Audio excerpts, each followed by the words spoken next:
السلام عليكم. Bonjour. أهلا وسهلا بكم في الدرس الثامن والعشرين. Bienvenue dans la 28e leçon.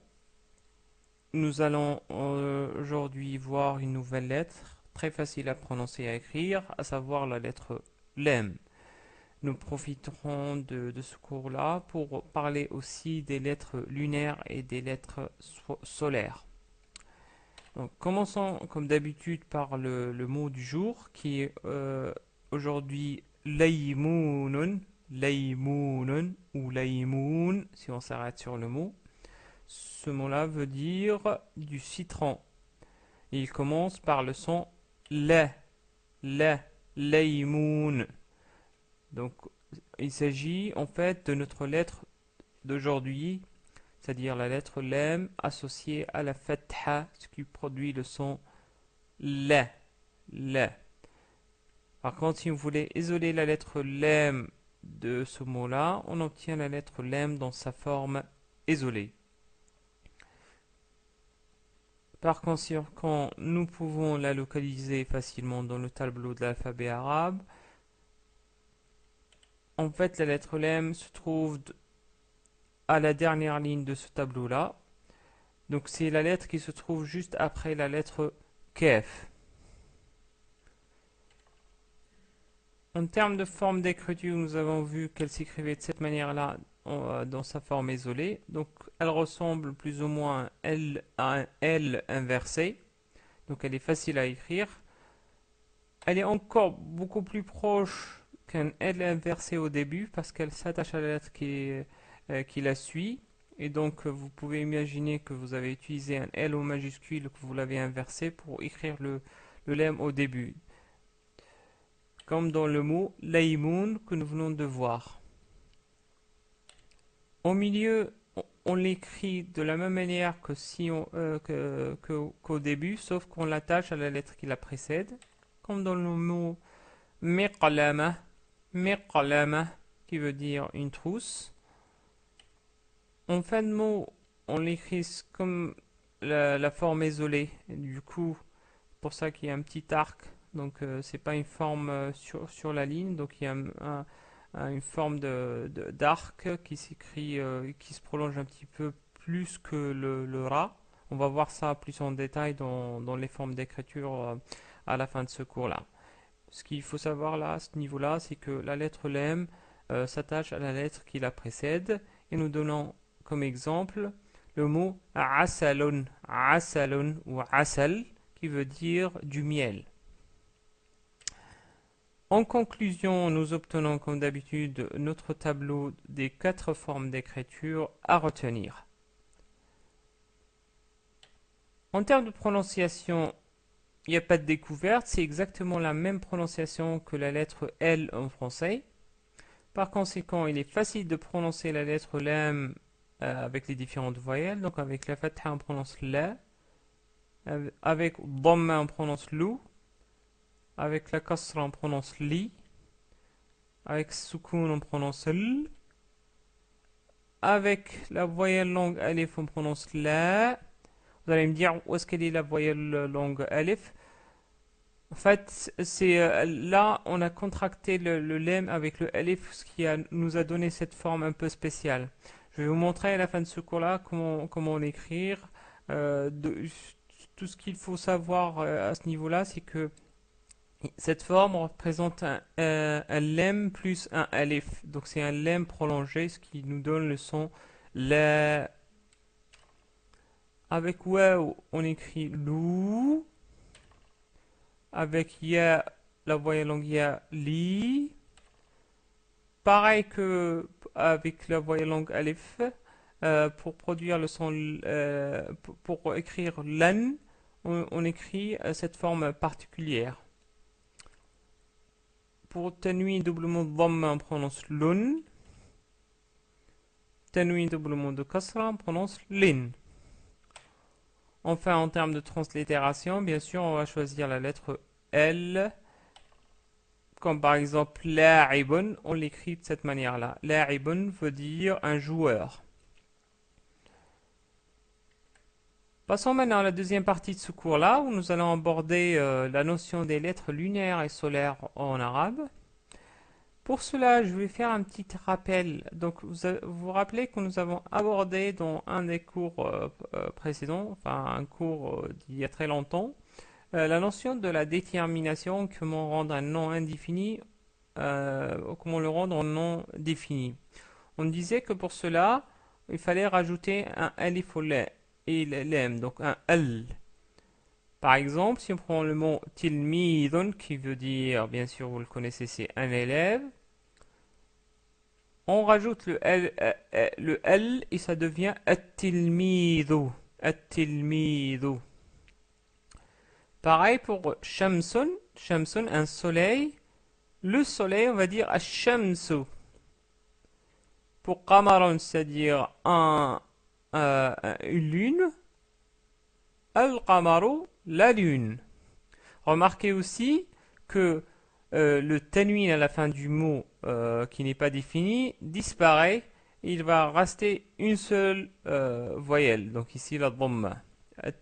Donc ce qui nous donne at-tilmidu, ash-shamsu, al-qamaru. On ne dit pas at-tilmidun. Ça n'existe pas en arabe.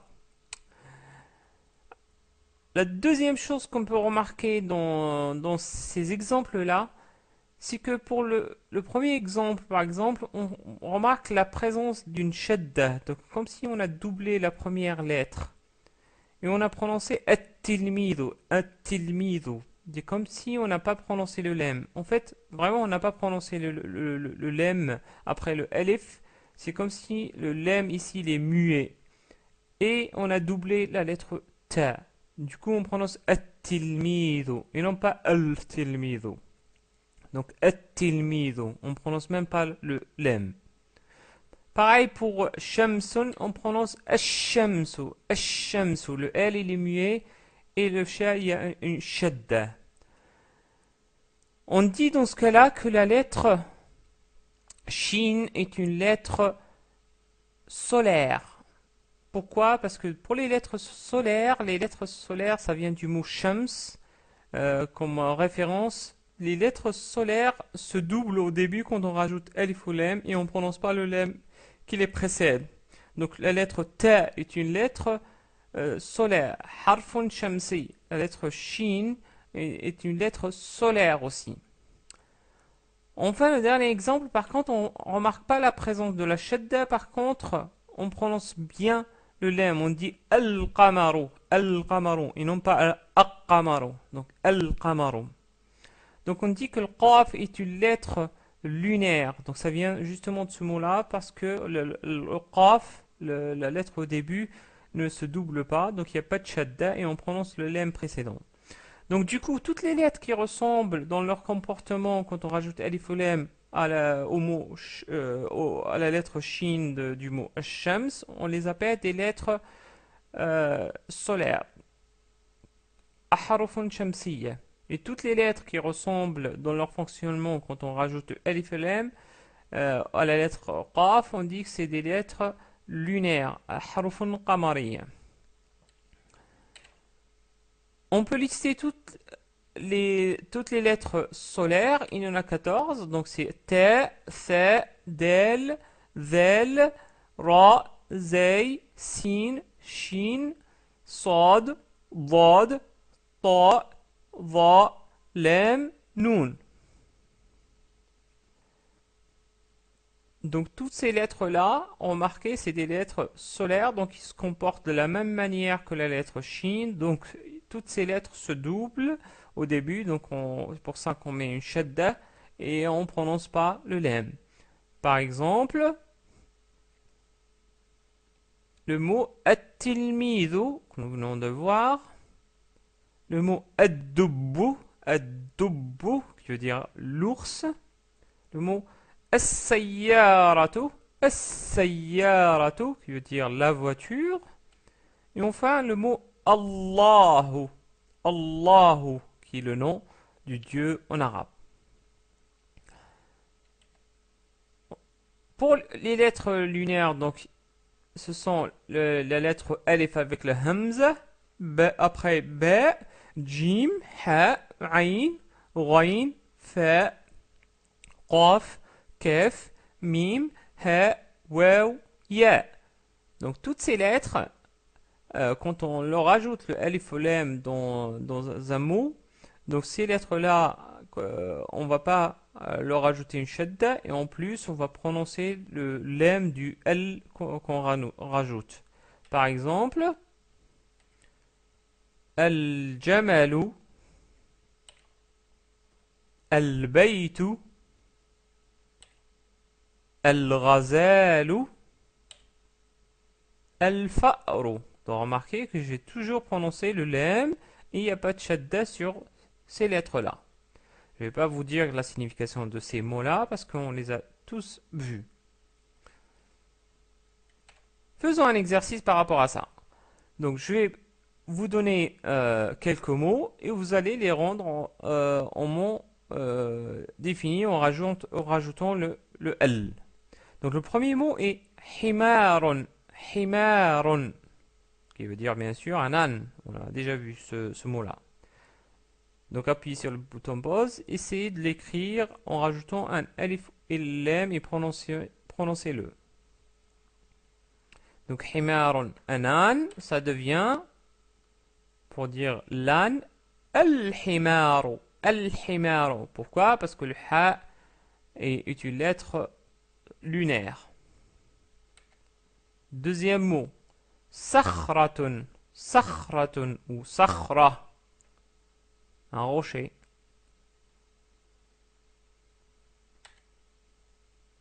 Ça devient as-sakhratu, as-sakhratu. La lettre sad est une lettre solaire. Donc on rajoute la shadda et on ne prononce pas le lam. Troisième mot, dhi'bun, dhi'bun. En rajoutant le alif ou lam, ça devient az-dhi'bu, az-dhi'bu. Donc on rajoute la shadda sur dhal parce qu'en fait dhal est une lettre solaire. Le mot suivant est asirun, asirun ou asir si on s'arrête sur le mot. Comment il devient si on lui rajoute alif et lam? Eh bien il devient al-asiru, al-asiru. Pourquoi? Parce que la lettre ain est une lettre lunaire. Le mot suivant, zaytouna, zaytouna. Donc, comment il devient si on rajoute alif ou lam? Az-zaytouna, az-zaytouna, car la lettre zay est une lettre solaire. Enfin, le dernier mot, bahrun, bahrun. Il devient al-bahru, al-bahru, parce qu'on a déjà vu que la lettre ba est une lettre lunaire. Voilà, nous arrivons à la fin de cet exercice-là. Je veux juste vous dire que par d'habitude, vous n'avez pas vraiment besoin d'apprendre quelles sont les lettres lunaires ou les lettres solaires. Vous allez voir que ça viendrait de soi. Parce qu'en fait, par exemple, si on prend le mot al-bahru, si on dit al-bahru, c'est très difficile, mais il est plus facile de dire al-bahru.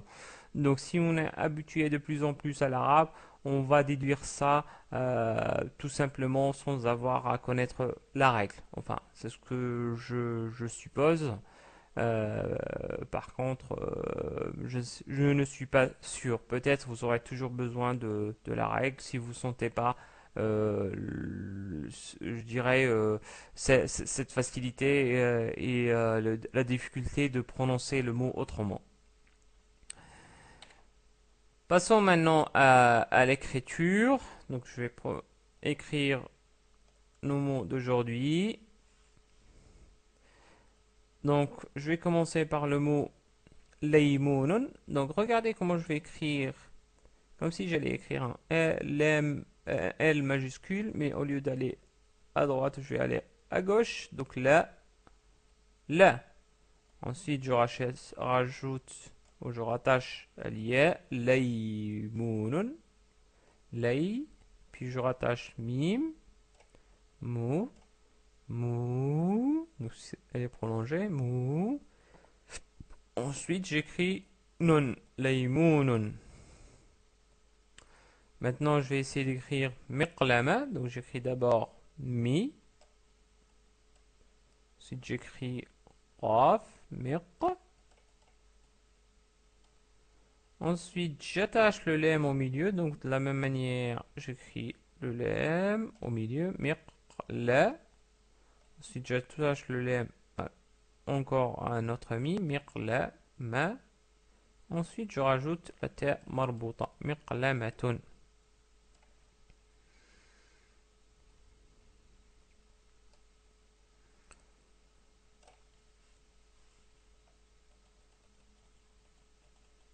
J'écrirai ensuite le dernier mot qu'on a, à savoir le mot asalun. Donc j'écris d'abord a, puis j'attache sin, sa, et ensuite j'attache la lettre lem, comme si j'allais écrire la lettre lem en isolé. Par contre, regardez, attention, on va pas l'écrire sur la ligne, mais par contre, on va former une forme d'arc, comme si on allait écrire le ra. Mais si c'était un ra, on va s'arrêter à ce niveau-là. Mais pour le lem, on monte un petit peu pour écrire, on fait une sorte de demi-cercle afin de terminer l'écriture de l'un. Avant de terminer ce cours-là, je voulais revenir sur la forme d'écriture spéciale qui est la forme la. Donc regardez, on a écrit par exemple la'ibun. Donc pour écrire la'ibun, donc vous écrivez un alif incliné. Ensuite, vous rajoutez la même chose, comme si vous allez écrire une croix. Donc, et vous rajoutez le deuxième alif incliné. Ensuite, vous écrivez comme ça, et ça vous donne le lemme prolongé. Donc, c'est comme si vous allez écrire un lemme, puis vous avez rajouté un alif. Et d'ailleurs, parfois, c'est écrit comme ça. En fait, ce qu'il faut surtout éviter, c'est d'écrire comme ça. Ça n'existe pas. Ça n'existe pas. Mais il faut savoir que l'écriture, cette écriture, en termes de prononciation, c'est l'équivalent de ça, c'est-à-dire un lemme plus un alif de prolongation. Mais plus généralement, on l'écrit de cette manière-là. Donc c'est cette manière-là qu'on utilise le plus souvent. Ainsi, pour écrire la'ibun, comme d'habitude, je vais écrire la, ensuite comme ça, la, aï, bon, un joueur.